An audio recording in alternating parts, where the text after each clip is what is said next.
Lep pozdrav, drage gledalke in gledalci v oddaji z učiteljem Cerkve Poučevanje vere. Naš gost je spet nekdanji ljubljanski nadškof metropolit, dr. Anton Stres, slovenski znameniti filozof, teolog. Lepo pozdravljeni, gospod Stres. Lep pozdrav vam in vsem, ki naj poslušajo. Veseli smo, da ste spet v naši družbi. Danes bova odgovarjala na vprašanje, koliko je v Bogu oseb. Vemo, da so v Bogu 3 osebe, kaj ne? To je, lahko rečemo, ena izmed zelo osrednjih verskih resnic krščanske vere in je tudi razumljivo, da je tista, ali pa med tistimi, ki vzbujajo največ vprašanj, ker normalno bi človek pomislil, da če so 3, potem so 3 bogovi, če pa je samo en Bog, potem pa je tudi ena sama oseba in potem ni Očeta in Sina in Svetega Duha. Zato to povzroča veliko vprašanj in je to seveda tudi osrednja verska skrivnost, ampak to je ravno eno izmed značilnosti našega razodetja, da nam o Bogu sporoča tudi take stvari, ki jih mi sami ne bi nikoli pogruntali, ali pa na to idejo ne bi sami nikoli prišli, zato ker to ni stvar, da se je pač nekdo nekaj mislil, se nekaj predstavljal, pa potem začel to trditi, kako se običajno dela v raznih religijah, da pač nekdo tuhta, pa razmišlja, pa potem nekaj dožene, ali pa se misli, da dožene, ampak to, kar mi verujemo na osnovi tega, kar nam bi bilo razodeto, kar smo v zgodovini od rešenja spoznali ali pa slišali, izvedeli in smo potem skušali to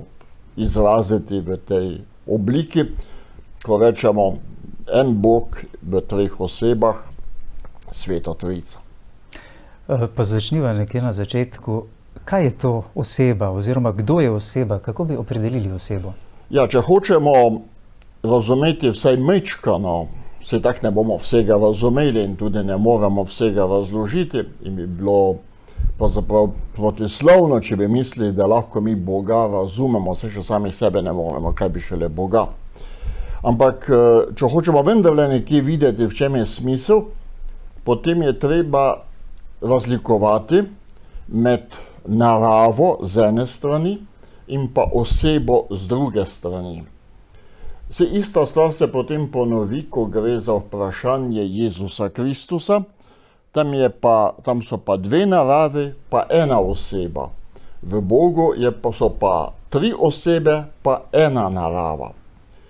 Dajmo reči takole. Vi in jaz in vsak izmed nas smo ljudje. Jaz sem človek. In to vprašanje je, kaj si ti? Jaz sem človek. Kaj je ona stvar tam, to je maček, recimo. Ne?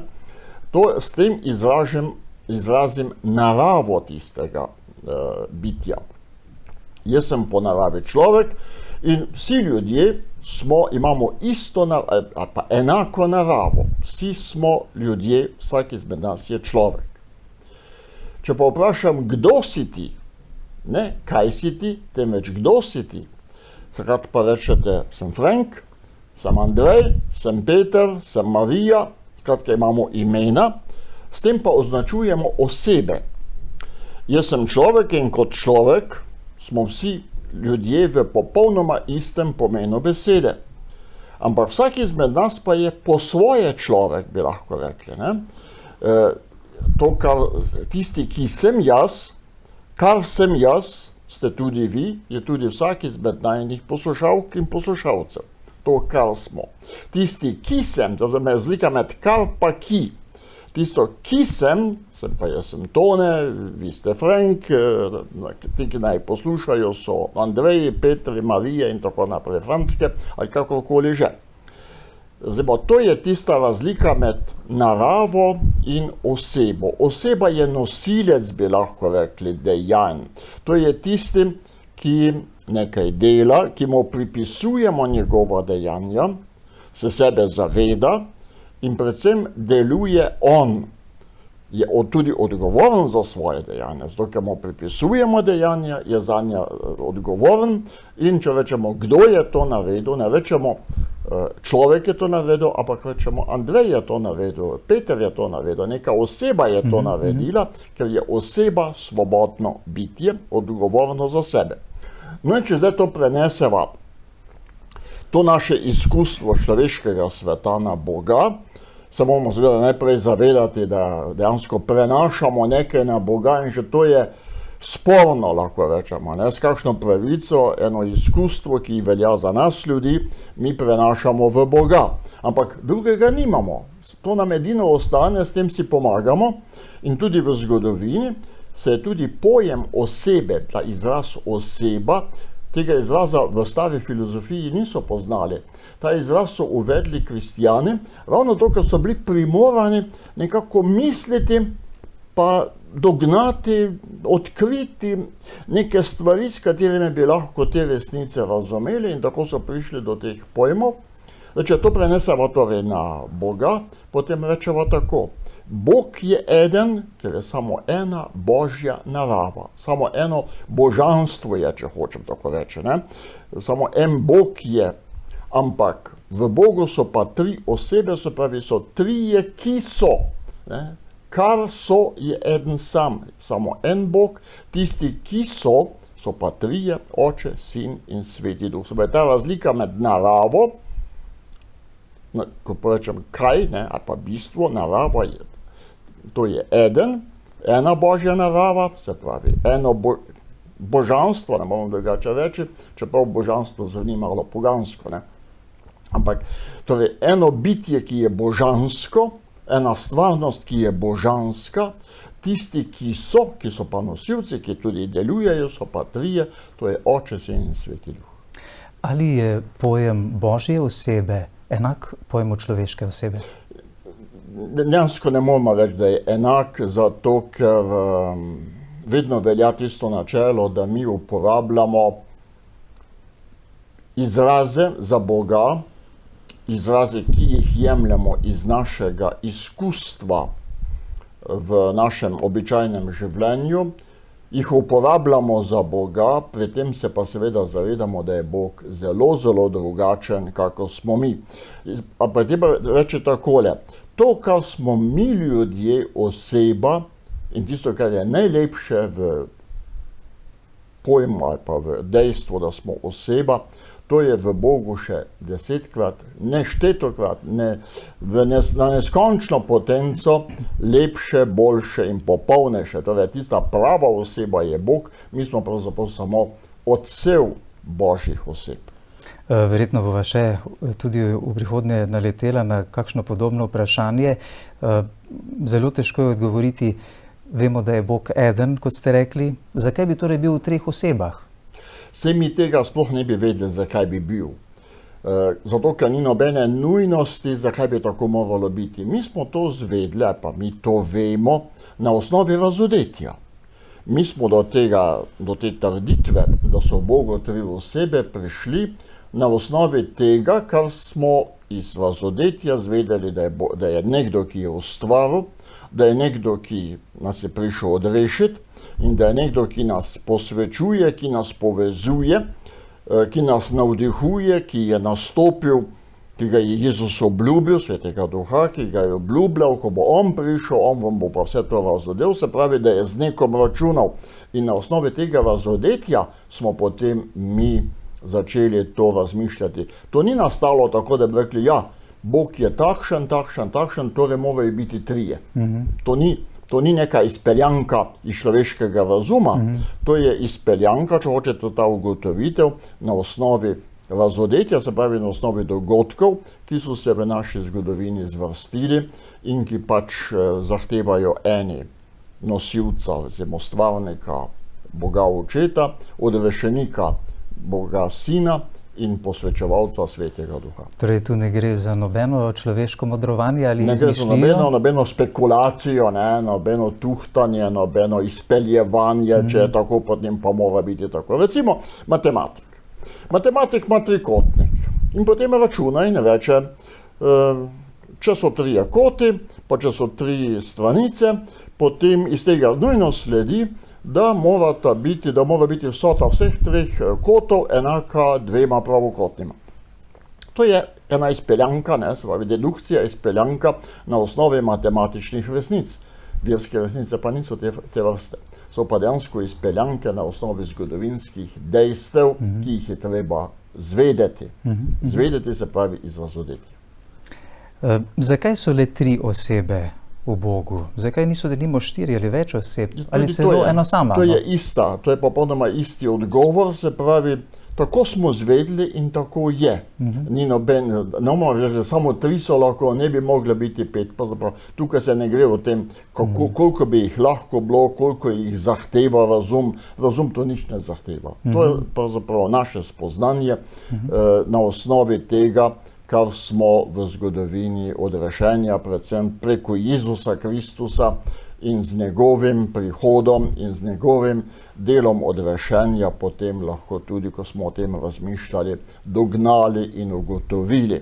Se pravi, gre samo za čisto neko razodetje in ne pa za neke logične nujnosti, ki bi sledile same iz nekega teorema ali pa z nekega aksioma, kako to gre v matematiki. Ker v tej oddaji odgovarjamo na čisto osnovna vprašanja naše vere, na katera morajo poznati odgovore tudi naši birmanci. Mi je zelo zanimivo, da se je nedavno neka birmanka spraševala, zakaj so v Bogu samo moške osebe in ni nobene ženske osebe. Ja, to je pač vprašanje, ki je v našem svetu, ki smo zelo občutljivi na enakopravnost spolov, zelo pogostno.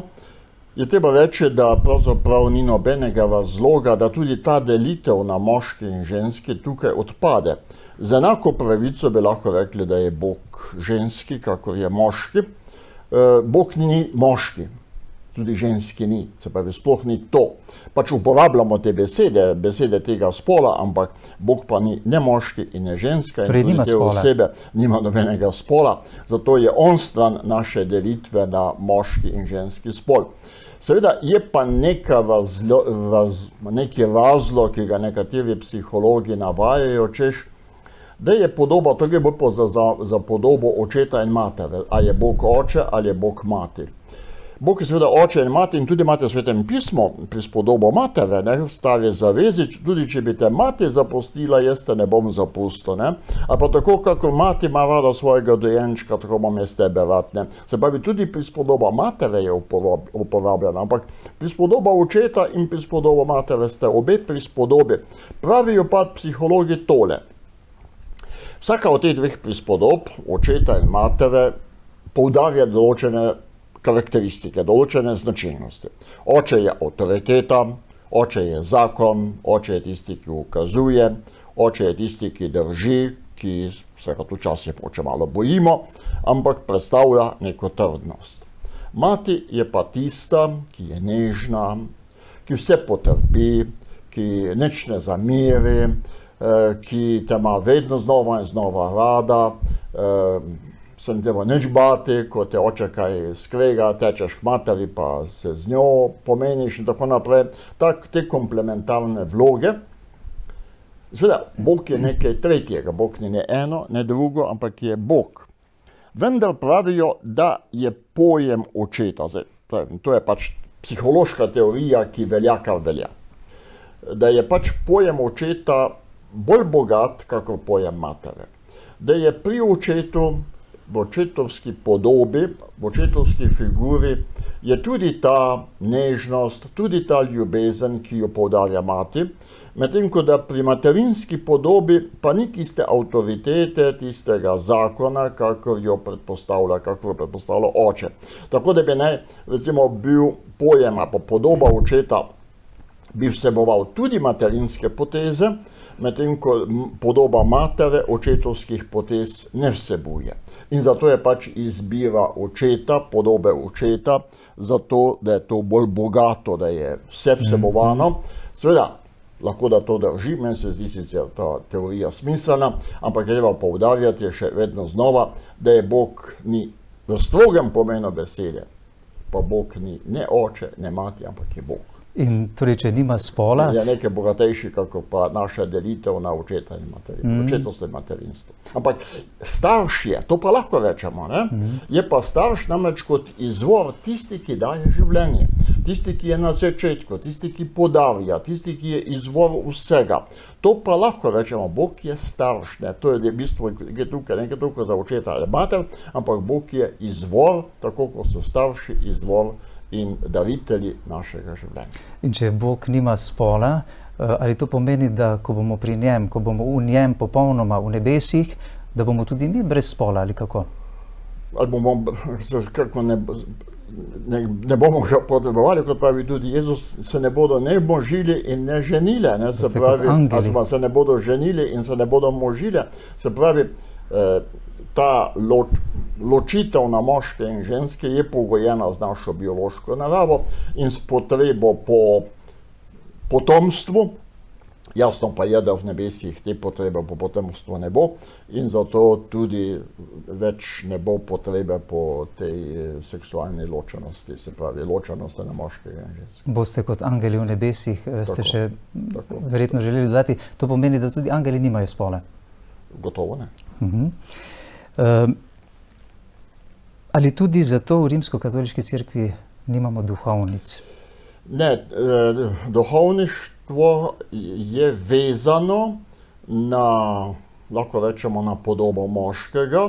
To je pač eden izmed razlogov, zakaj so duhovniki moški, ampak to ni vezano toliko na skrivnost Svete Trojice, temveč je bolj vezano na vlogo Jezusa Kristusa, ki je glava, ki je ženin cerkve, se pravi zopet moška figura, ženin cerkve, tisti, ki daje, in je cerkev njegova nevesta, to se pravi tista, ki sprejema.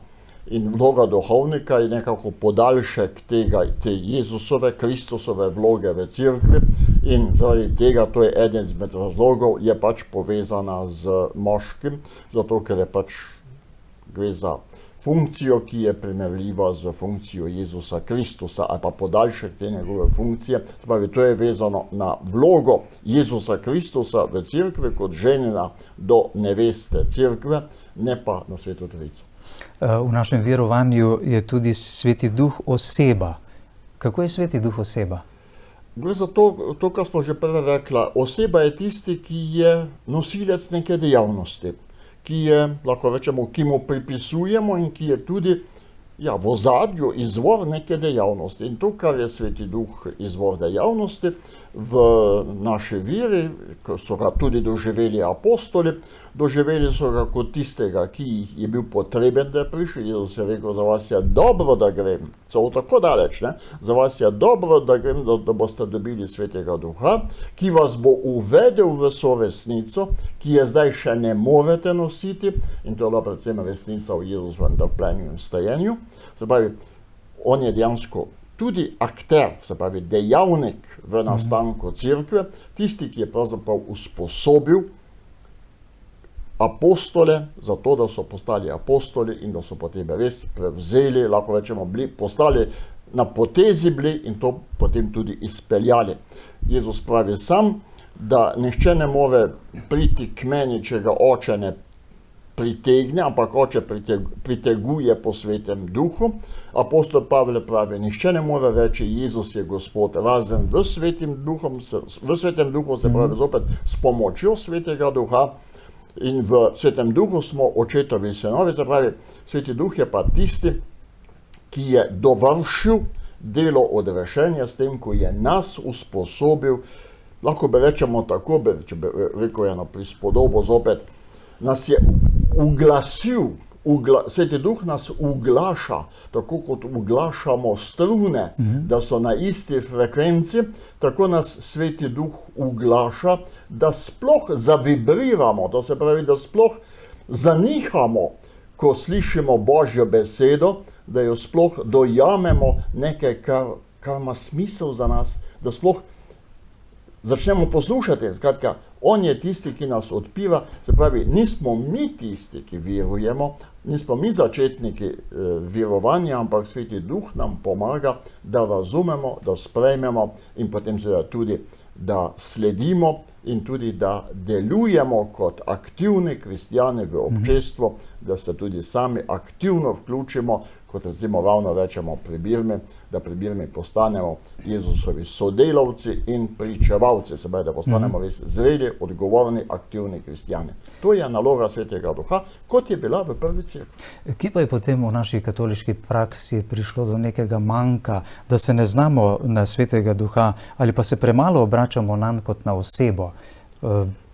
To so včasih rekli, ja, da je Sveti Duh velika neznanka ali pa da smo nekako pozabili na njega, ampak za novejše teologijo pa novejše oznanjevanje bi tega ne mogli več reči. Tudi če berete koncilska besedila in to je Sveti Duh res vedno znova postavljen v tisto vlogo, ki smo jo vedno pripoznali tudi v prvi cerkvi. Če berete Svetega Pavla, se skoraj na vsaki strani svojih pisem pravi, pa se imate Svetega Duha, ste prejeli v duhu, ste to in to doživeli. Kratka, vedno je navzoč Sveti Duh, se zavedajo, da so kristjani zato, ker so prejeli Svetega Duha. Ali pojmujemo drugo Božjo osebo Svete Trojice in Jezusa Kristusa kot eno in isto? To je ena in ista oseba. To se pravi, druga Božja oseba se je učlovečila. Ko je druga Božja oseba sprejela poleg svoje Božje narave, sprejela še človeško naravo. Kot sem rekel prej, pojem osebe in pojem narave sta dva pojma, ki sta tukaj zelo pomembna ali celo odločilna. Ko gre za Sveto Trojico, je ena Božja narava in tri osebe. Ko gre za Jezusa Kristusa, je pa ena oseba, to je oseba druge Božje osebe, tisti jaz, ki ga reče Jezus, ta jaz je jaz Božjega Sina, to je jaz druge Božje osebe, ki pa je hkrati Bog, se pravi ima Božjo naravo in človeško naravo človek. To je pa narave. Naravne osebe je pa samo ena oseba. Ko gre pa za Trojico, je pa ravno obratno. Je pa ena narava, naravne narave je eno, naravne oseb so pa tri. Vendar pa je oče edino počelo brez počela, kaj ne? To so pa potem te razlike znotraj, ki pa niso razlike v dostojanstvu, ampak razlike v funkciji, bi lahko rekli. Oče je počelo, se pravi izvor vsega, sin je tisti, ki se rojeva kot prvo in s tem tudi prvorojenec vsega stvarstva, Sveti Duh pa je tisti, ki izhaja iz obeh. Tu je vprašanje Filioque, izhajanje iz očeta po sinu ali iz očeta in sina? To je pa ena debata, ki je ima zelo dolgo izročilo v razpravah med pravoslavnimi in katoličani, ampak vsi pravijo danes, da pravzaprav tukaj gre bolj za besede, kako pa za neko stvarno razliko. Gre pa seveda za to, da katoličani poudarjamo, da je pač sin sprejel vse od očeta in je torej sin sprejel tudi to, da izhaja Sveti Duh, torej tudi od njega. Zdaj recimo razlika je taka. Jaz hočem poslati v Ljubljano eno pismo. Pismo sem napisal in zdaj prosim vas, neste to pismo v Ljubljano. Se pravi, jaz pošiljam moje pismo v Ljubljano po vas. Zdaj pa vprašanje naslednje. Ali je to pismo sem poslal jaz, ali sva poslala mi dva? Oboje je res, ne? Jaz sem sicer tisti, ki sem začetnik tega pisma, ampak brez vas bi to pismo ne prišlo tja. Se pravi, ste tudi vi pri tem udeleženi, torej to pismo je prišlo od mene po vas in z vami, in tudi od vas, se pravi, oba sva so udeležena pri tem in dejansko mi poudarjamo katoličani to, da sta oba so udeležena, pravoslavni pa bolj poudarjajo, da sem pa jaz tisti, ki sem prvi, ki sem pismo napisal. Gospod Nadškof, dr. Anton Stres, lepa hvala za tokrat za vaše odgovore. Pri Sveti Trojici se bova še zadržala tudi v prihodnji oddaji, kajti to je tako obsežno področje, da je dobro, da ga čim bolje razumemo, si mislim. Razumela ne bova nikoli in to se treba takoj razumeti, oziroma se s tem sprijazniti, da ne gre za razumevanje, gre za to, da skušamo ugotoviti smiselnost tega, kaj nam to govori. In to, kar nam recimo govori, je, da smo ljudje, tako kot Bog, družbena bitja, da nismo samotarji, da smo ustvarjeni po Božji podobi, kar pomeni tako, da živimo v skupnosti kot bratje in sestre med seboj ali pač kot občestvo.